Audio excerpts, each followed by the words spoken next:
আমি এমপি বলি না, কারণ এই 3 বছরে যারা এমপি, 3বারে যারা এমপি হয়েছে এরা এমপি না, এরা চোর। সুতরাং সাবেক এই নেতা হারুনুর রশিদ এবং তার স্ত্রী পাপিয়া, আমার মনে হয় শেষে অন্তস্তয়াকার বাদ দিলে যেটা হয় উনি সেইটাই কি হয়।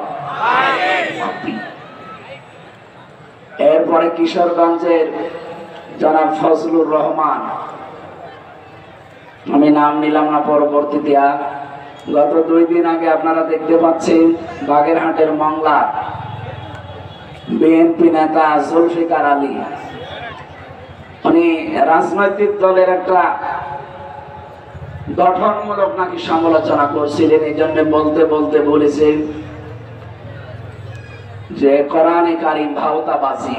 তার মানে এটা বোঝাতে চেয়েছিলেন যে কোরআন, জামাত ইসলাম, শিবির এরা কোরআনের কথা বলে, এরা ভাওতাবাজি করে। এদের এই ভাওতাবাজি বন্ধ করা দরকার।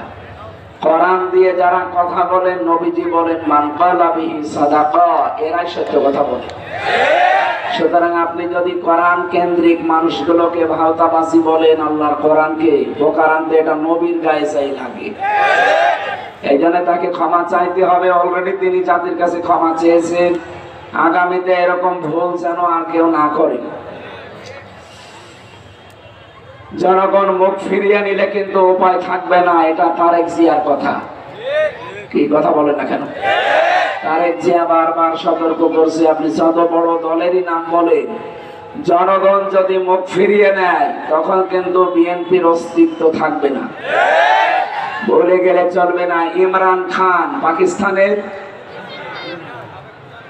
এটা তেহরিকে ইনসাফ পার্টি ওনার ছিল। যখন ক্ষমতা এসেছিল তখন কিন্তু উপজেলা পর্যায়েও তার দলের কোনো অফিস ছিল না। উপজেলা পর্যায়ে এমন এমন জায়গা আছে সেখানে তার দলীয় কোনো অফিস ছিল না, কিন্তু পাকিস্তানের বড় দলগুলো তার কাছে পরাস্ত হয়েছিল। সুতরাং সাধু সাবধান। বিতর্কিত বক্তব্য আমরা সামনে আর কারো কাছ থেকে আশা করি না, বিশেষ করে শহীদ জিয়ার হাতে গড়া এই মাজলুম দলটা। এদের ভেতরে কিছু বাম রাম, এরা দলটা এবং এই দেশটাকে আবার ওই ফ্যাসিস্টদের মতো দাদাদের হাতে তুলে দেওয়ার জন্য গোপনে ষড়যন্ত্র করছে। আমরা চাই এরা যেন থামে, অথবা যারা সর্বোচ্চ দায়িত্বে আছে তারা যেন এদেরকে সাফাই হোক থামান। আমরা আমাদের যারা উপরে আছে তাদের কথা যেভাবে অক্ষরে অক্ষরে মেনে চলি, যদি কোরআন হাদিস সমর্থিত হয়। আমি মাওলানা রফিকুল ইসলাম খান সাহেবের ওই দিন থেকে যেদিন বলেছিলেন যে কোরআনের অনুষ্ঠানে যারা আলেম মুফাসসির মুহাদ্দিসেরা কথা বলে তারা যেন আসালি ফাসালি না বলে মূল কথাগুলো অল্প সময়ে মানুষকে জানিয়ে দেয়, ওই দিন থেকে আমি এই একবারে আল্লাহর কিছু প্রশংসা, রসুলের একবার দরুদ পড়ে মূল কথাগুলো অন্তত 20 মিনিট হোক যেন মানুষ বুঝে বাড়ি যেতে পারে। আমরা এরকম একটা উদ্দেশ্য নিয়ে কিন্তু বসে আছি। সুতরাং আমরা যেমন আমাদের দায়িত্বশীলদের কথা কোরআন হাদিস অনুযায়ী হলে নির্দ্বিধায় মেনে নেই, এদেশের অন্যান্য রাজনৈতিক দল যারা আছে তাদের উচিত তাদের যারা সর্বোচ্চ দায়িত্বে আছে তাদেরকে ফলো করা। ম্যাডাম খালেদা জিয়া মুখে কুলু পেকে বসে আছে, একটা কথা তিনি বলে না। এক কথা বলেন না কেন? আর আপনি সে আগস্টের 5 তারিখের পর থেকে আরম্ভ করেছেন আবার সেই ভাঙ্গা বাক্স বাজানো, যে জামাত ইসলাম 71 সালের কাদা এখনো মুছতে পারে নাই। আপনার সর্বোচ্চ নেত্রী খালেদা জিয়া কি বলেছে দেখেননি? যে জামাত নেতৃবৃন্দকে হিংসার বশবর্তী হয়ে রাজনৈতিক প্রতিহিংসার কারণে তাদেরকে এভাবে একটার পর একটা ফাঁসি দিয়েছে। আপনি কি ম্যাডাম খালেদা জিয়া চাইতেও বড় বিএনপি করেন? সুতরাং এই কথাগুলো আমি আশা করব যারা এই ছোটখাটো পদে আছেন, উপরে যারা আছে তাদেরকে ফলো করবেন।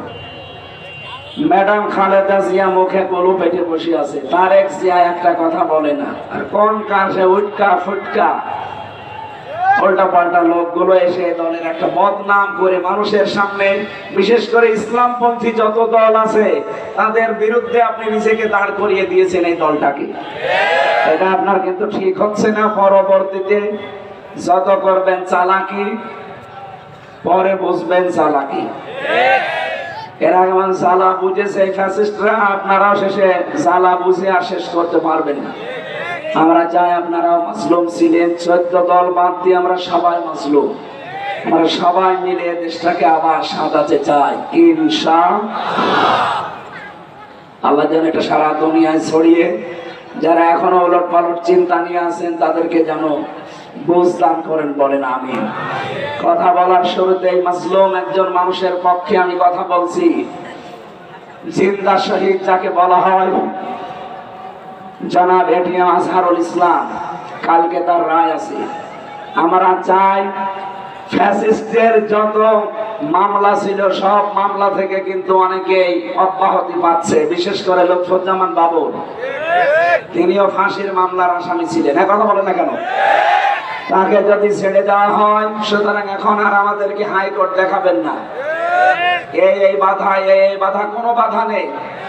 আমরা চাই সব বাধা শেষ, কালকে যেন ওনাকে মুক্তি দেওয়া হয়।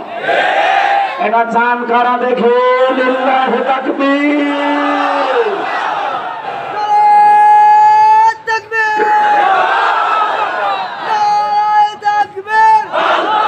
আলহামদুলিল্লাহ।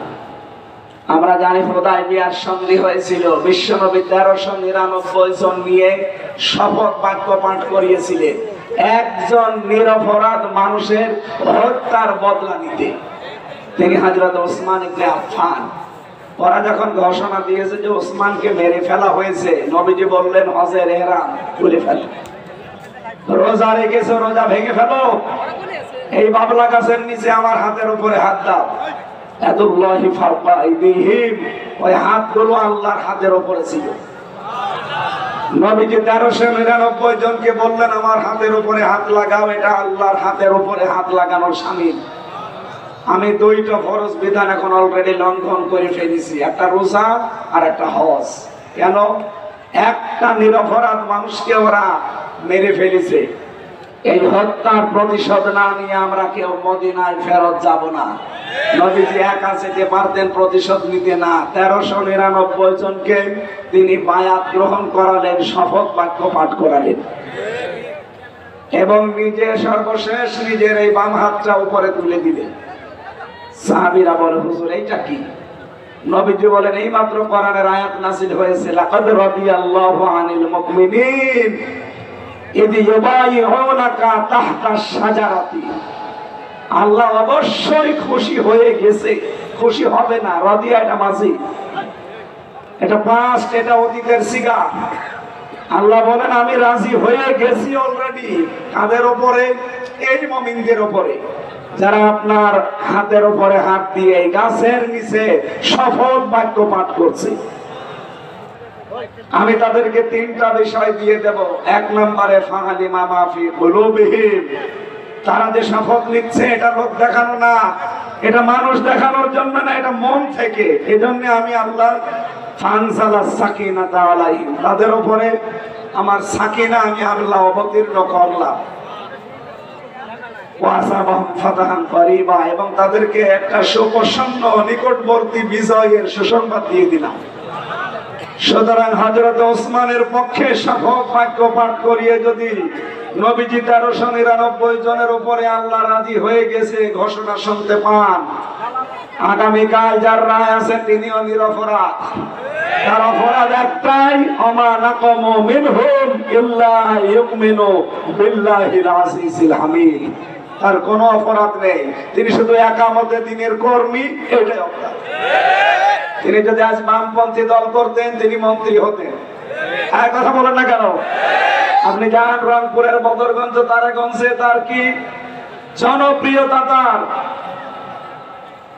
সুতরাং তিনি বামপন্থী রাজনীতি করলে এখন কিন্তু মন্ত্রী থাকতেন দেশে।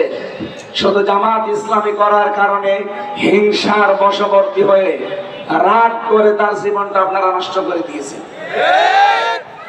এই জন্য আমরা চাই আগামীকাল নিরপরাধ এই মানুষের পক্ষে 18 কোটি মানুষ আমরা ওই 1399 জনের মতো দাঁড়াতে চাই।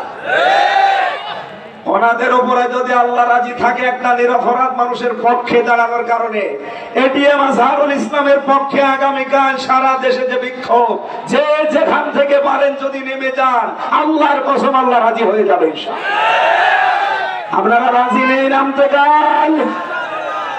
এটা রেকর্ড হচ্ছে, সারা দেশে ছড়াচ্ছে। আমরা চাই কালকে সারা দেশ থেকে 18 কোটি মানুষ যেন জেলা থানা সব জায়গায় এটিএম আজহারুলের মুক্তি চায়। যারা যারা চান এখানে হাত তোলেন, লিল্লাহু তাকবীর। মুক্তি মুক্তি মুক্তি চাই।